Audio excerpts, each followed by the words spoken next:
2BC, thank you so much for joining me today. We are going to be continuing our study of Mark's Gospel, and we will be taking a look at Mark 15 today.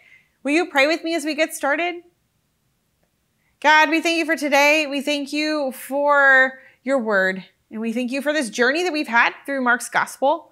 I pray that as we read these words and get to hear about Jesus' crucifixion this week, that you will prick our hearts, you will transform us. You will teach us something about your love and just about who you are. We pray all of this in Jesus' holy and precious name. Amen. So Mark 15 today, we are picking up right where we left off last week. So you remember last week we saw the Last Supper and Jesus' prayer in Gethsemane and his arrest and then the trial before the Sanhedrin and Peter's denial. So the hour of darkness is here. Jesus is on trial, and Mark 15 is going to take us from the trial before Pilate to the tomb. So there's a lot of ground to cover today, and we're going to walk through this passage. And we won't be able to talk about every verse, but we will talk about the big sections of it. So Mark 15 opens with the chief priests, the elders, and the teachers of the law, and the whole Sanhedrin having made their plans, and they take Jesus bound to Pilate. And the reason they had to do this is that the Jewish ruling council would have had the power to arrest and take evidence and make a preliminary examination in their case. But in order to, they could have decided some basic preliminary, like religious matters that were pertaining to their Jewish laws and regulations. However, they would have had no power to enact a death sentence, that we know that's what they are after. And so they needed to take Jesus to Pilate, the Roman governor for the region. Now, the Roman governor of a particular region in the Roman Empire had the power of life or death over all of those who were not Roman citizens. Now, we know from reading other parts of the New Testament, there was a different law, like code of how Roman citizens were treated. We see that a lot with Paul because he was a Roman citizen, but Jesus was not. And so there were no criminal codes for how non-Roman citizens were to be treated. So the Roman governor for a region could make his own judgments and his own rules and kind of do what he wanted in the cases. And we see different Roman governors through history do make different decisions.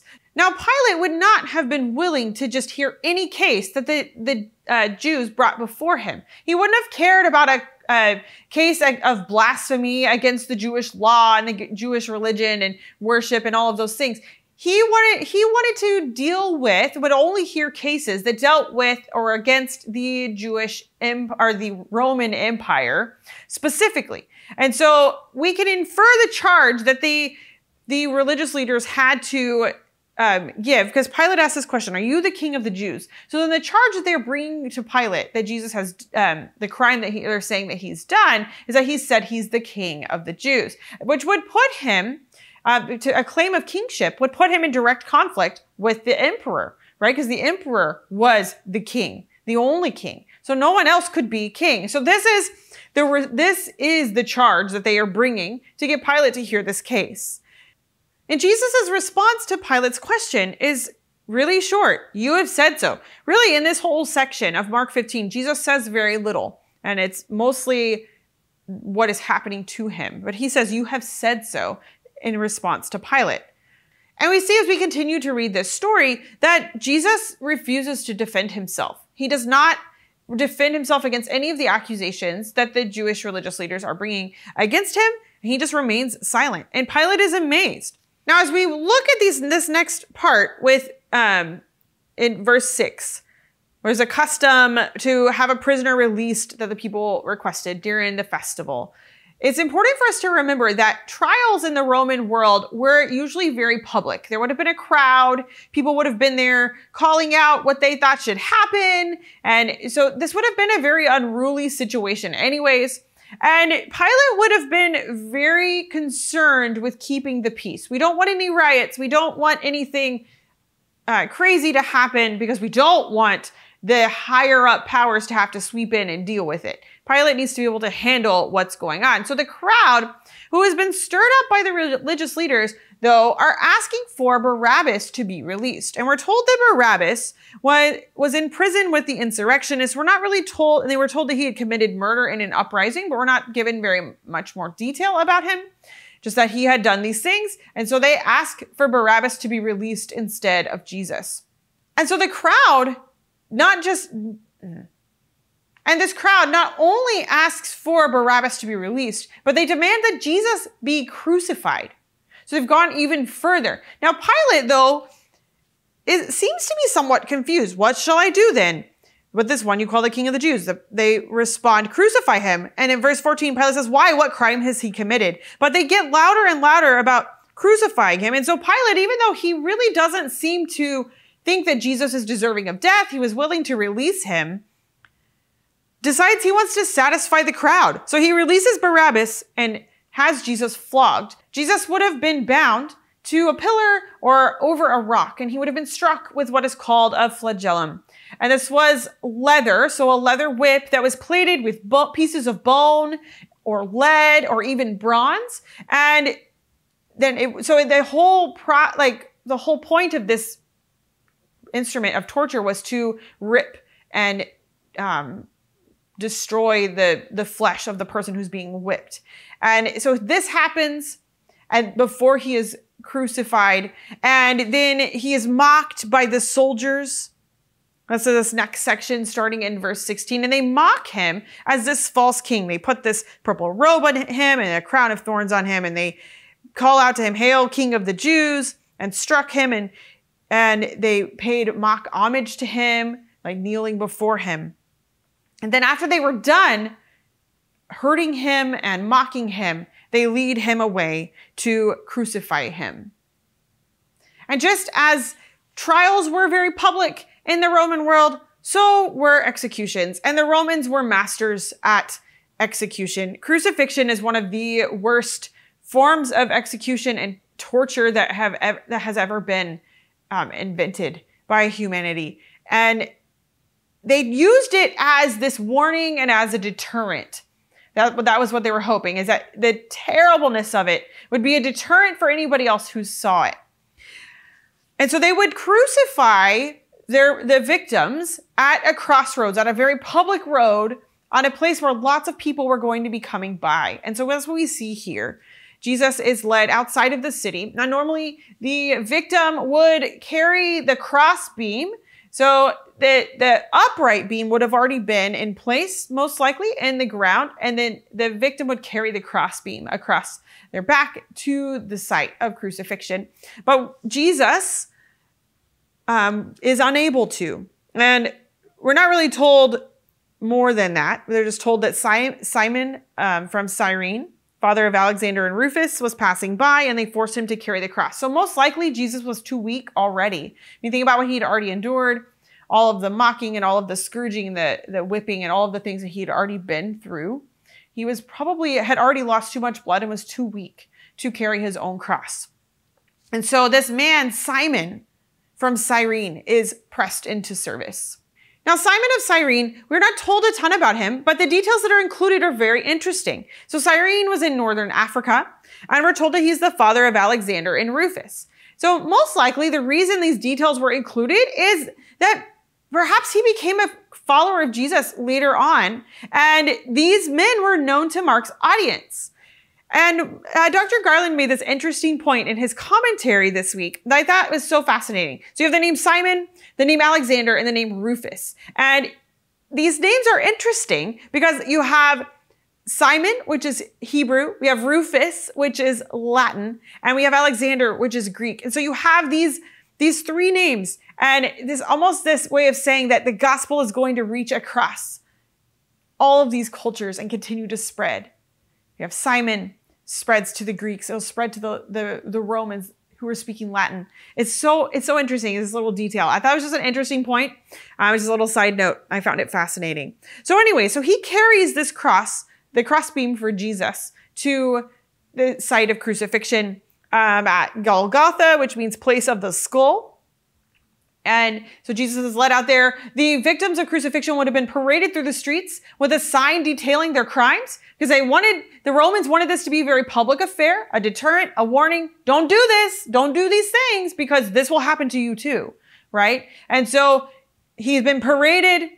We've seen that part, right? He gets to the place of Golgotha, and that is where he's crucified. Look at verse 23. They offer him wine mixed with myrrh. And this would have been a mixture that would have had a narcotic property to it.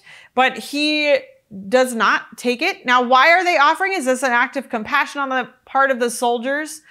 I mean, think about what they just did. I think, and some of my reading this week, I think that it's more of wanting to prolong the suffering. Crucifixion was designed to prolong the pain for as long as possible for the victims. Sometimes victims of crucifixion would remain on the cross for days, and they would usually die from lack of oxygen. Their strength would just give out and they wouldn't be able to breathe anymore. It's a terrible, terrible punishment, a terrible, terrible execution. Now, verse 24, it just says they crucified him. We don't get all the details about the nails and all of that, but we have that the soldiers are dividing up his clothes to cast lots and decide what they would each get.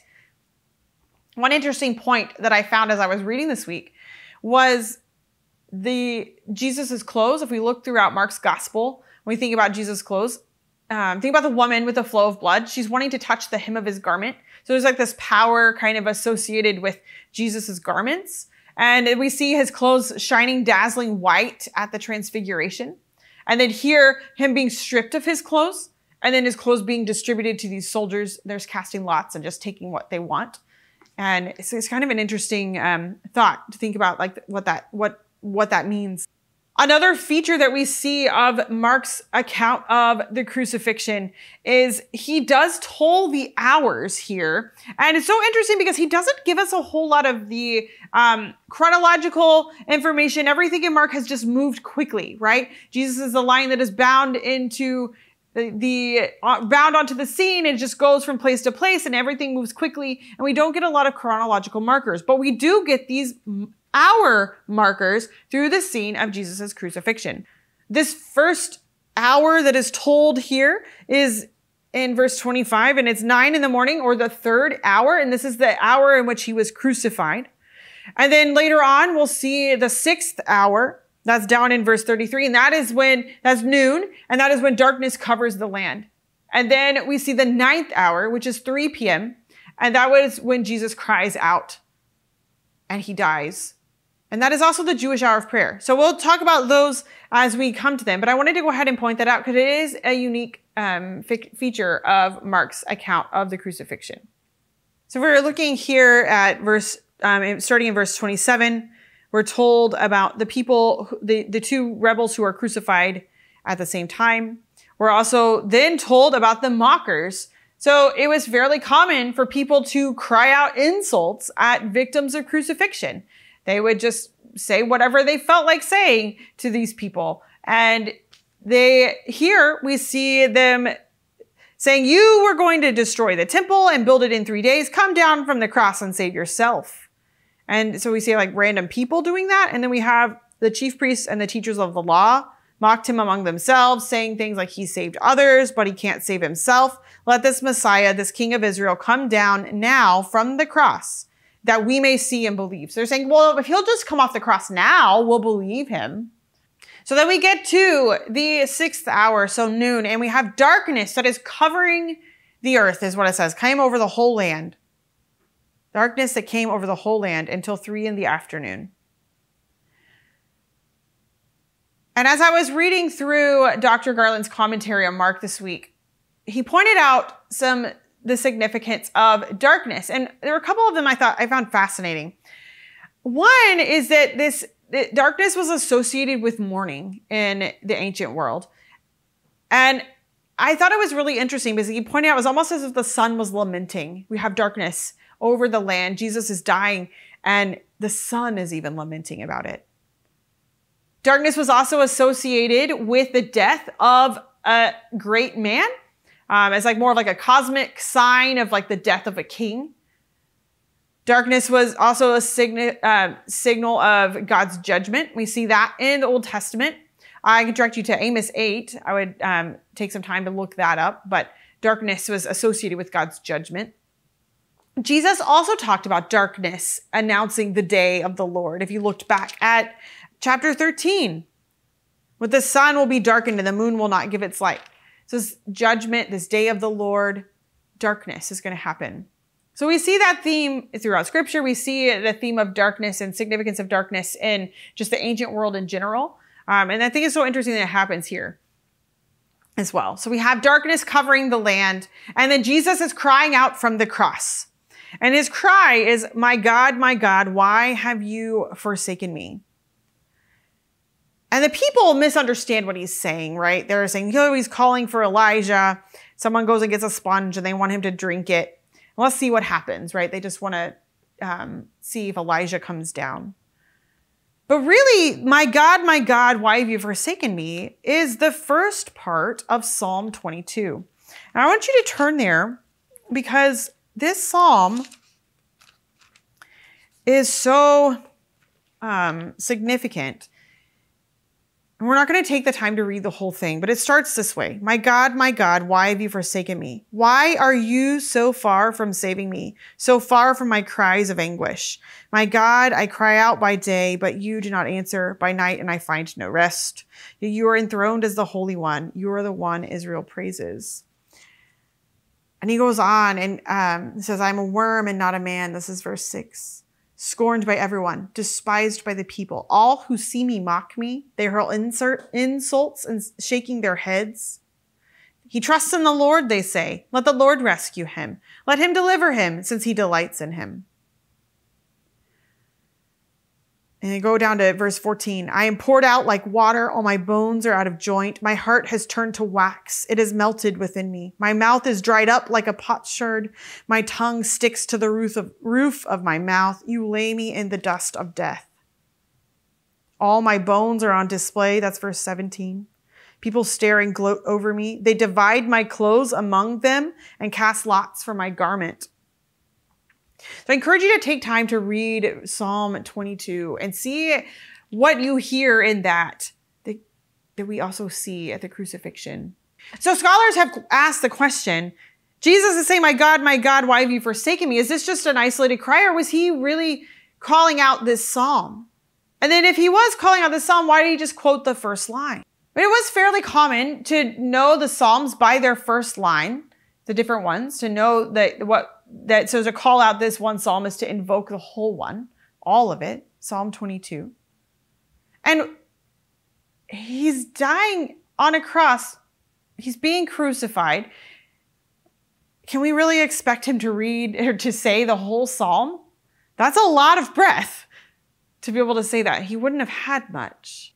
But the interesting thing as we read through Psalm 22 is it moves from this expression of extreme pain, like bones out of joint, heart melting like wax, people mocking him, to this moment of deliverance. But it is very much a lament song. Here Jesus is on the cross lamenting. He's in anguish. But yet, that psalm ends with deliverance.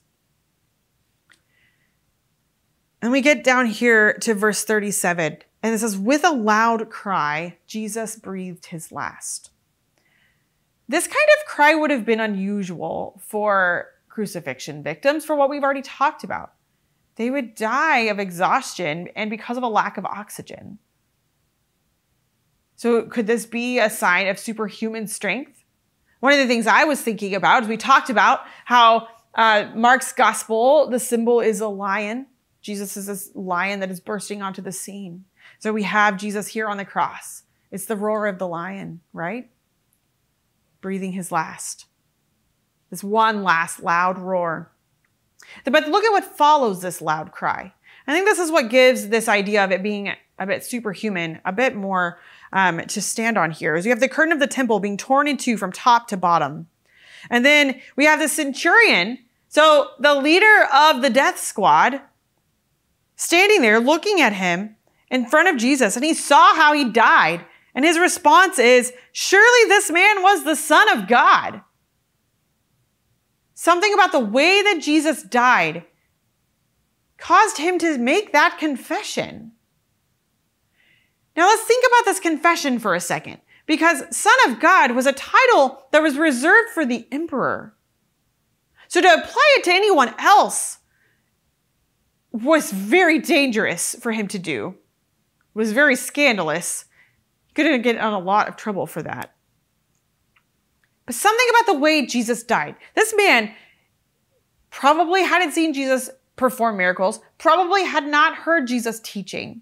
He saw the manner in which Jesus died, and that is what caused him to make this confession. I mean, this was a powerless death, but it had a powerful cry.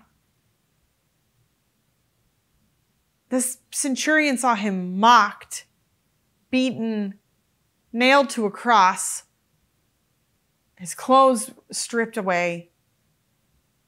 But yet he's confessing this man was the Son of God. It's fascinating, fascinating. And what a contrast to those mockers. And it ties us back to the very beginning of Mark's gospel, right? I believe we looked at it again last week. Look at that first verse one more time. Mark 1. The beginning of the good news about Jesus the Messiah, the Son of God. What would have had to change for that centurion that day for him to make that statement? I would imagine that his world was a bit topsy-turvy for a while. And I like to think that this was a true confession and that his whole life was changed in this moment because of where he stood and what he saw. So I want us to take one step back here and look at verse 38, with the curtain of the temple being torn in two from top to bottom. Now this curtain hung between the holy place and the most holy place, so the Holy of Holies, where the high priest was allowed to go in only. And Josephus, our first century Jewish historian, described this curtain as 80 feet high and said there was a Babylonian tapestry that was embroidered with all of this fine thread, blues and purples and scarlets and fine linen. So this is a rather massive curtain. I'm trying to think, an 80-foot tall curtain. I don't really think I have a frame of reference for what that looks like. When you think about most curtains in homes are nowhere near that. But this is the curtain that is torn in two from top to bottom. You imagine what it would take for that to happen. So this curtain, the very barrier between God and humanity, the very physical barrier, was torn away. God is now revealed. This is the end of the old order. God is on the loose.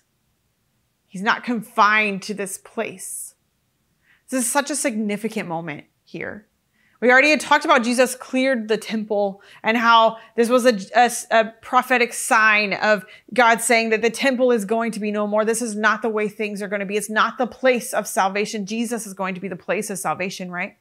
And then we have this temple being torn, a further sign of what is changing. It is torn at Jesus' death. Right here at the end of this section on Jesus' death, we're told that there are women there watching.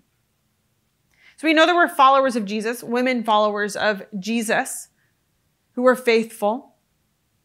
And they are watching. And true, they are there. The disciples had fled, and none of them are here. Jesus dies here in Mark's gospel. There's no friends. There are no relatives. No one is there with him except the soldiers and the mockers. But these women are watching from a distance. So they're there, but from a distance. Even they are not completely there, right? They haven't vanished, but they're still a little distant. We have Mary Magdalene, Mary, the mother of James the younger, and Joseph, and Salome. It says these women had followed him and cared for him in Galilee, and that there were many other women who had come up to him to Jerusalem, and that they were also there. And we're told that they were there watching when Jesus died, and they're also there in the background as Jesus is buried. That's in verse 47. Mary Magdalene and Mary, the mother of Joseph, saw where he was laid. They were watching. They were there. And so Joseph of Arimathea, though, is the one who goes and asks for Jesus' body. We're told that it's the preparation day. This was, it says the day before the Sabbath, so the day they would prepare for the Sabbath. And so Joseph of Arimathea went and asked for Jesus' body so that it wouldn't be left hanging there on the Sabbath. And he was a member of the council. He's described as pious, as devoted, and he was waiting for the kingdom of God. But this would have been risky for him to ask for Jesus' body. You don't want to be associated with someone who's just been crucified as a revolutionary, as a rebel, the king of the Jews. Remember, that sign would have been with Jesus as he was paraded through the streets, but also was hung on the cross above his head, so everybody would know. And so to go and ask for his body is to, in some ways, to say, well, I'm sympathizing with him. So it was a risky move for Joseph, but he does it anyways. And he wraps Jesus' body and places it in a tomb that was cut out of rock. And then there was a large stone that was rolled against the entrance of the tomb. And that's where Mark 15 ends.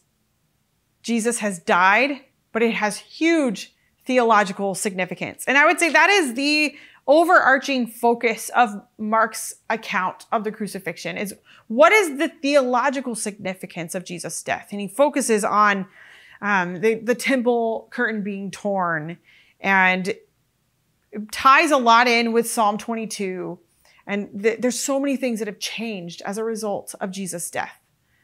It sets a brand new way for people to be saved in motion. So we see that focus as we read through Mark's account.